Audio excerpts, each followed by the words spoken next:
Senador, boa tarde.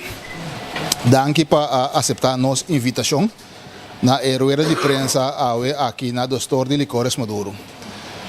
Bacardi tem partnership aí na Miami com American Airlines Arena, qual está se possível com Bacardi, com o dono de Dewar's White Label, não está envolvido em toda atividade que tem aí na American Airlines Arena na Miami. Maneira para santur sa também, Dewar's White Label tá o whisky mais bebi aqui na Corsau, mais preferi aqui na Corsau. Então, dentro quadro de essa aqui, Dewar's White Label, seu objetivo junto com nós, com o seu distribuidor, tá para dar back na comunidade. Por aí, não com Dewar's White Label tá dando back na comunidade, tá mais hope mesmo. E para mim mencionar dois, tá nosso envolvimento, Dewar's White Label, seu envolvimento no festival de tumba e também de nos marcha de carnaval. Junto com Bacardi, junto com Dewar's White Label, nós que seguimos na back. Como tal, Dewar's White Label também lança uma campanha em qual está se possível para 3 pessoas por ganhar trip para American Airlines Arena na Miami, caminhando por presenciar NBA basketball game entre Miami Heat e Dallas Mavericks, aí é American Airlines na Miami.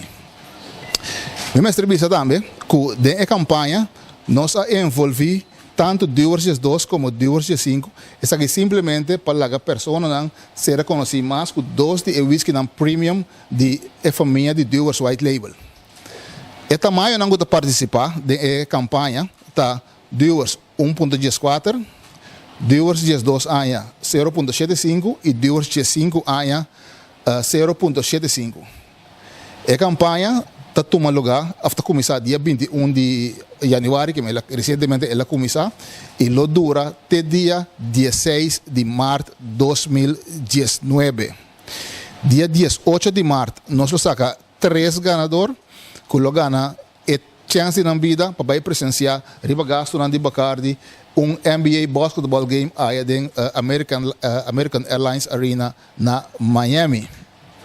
Kiko abo como ganador, recebi, bom, praticamente turcos. Pode receber passagem para Miami, passagem ida e volta para Miami. Pode receber transporte, transporte de hotel, de aeroporto aí na Miami para hotel. Botar estadia, uma noite em hotel luxuoso aí na Miami.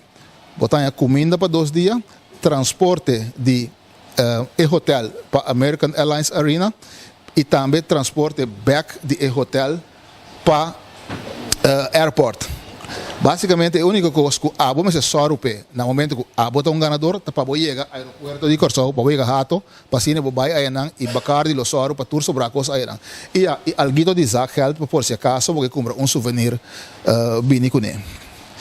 Então, taquelo não que vai presenciar NBA basketball game aí em American Airlines Arena, tu custa de cover para Bacardi. E mas também também que tem prêmio não que pode ganhar, pode VIP pass de Bacardi para poder suite de Bacardi em American Airlines Arena. Claro tá, ok? Que nada outro mais de desejar Pueblo de Corsau tour classe de éxito e evitar o tour para participar de grandiosa campanha aqui e ganhar a chance de bebida para presenciar wega de NBA basketball game em American Airlines Arena entre Miami Heat e Dallas, Texas. Dallas Mavericks, totalmente cobrir para Bacardi. Excuse me? Floor seats? Definitivamente. Sério. So, Bacardi tem partnership com American Airlines Arena e tem VIP suite aí na arena.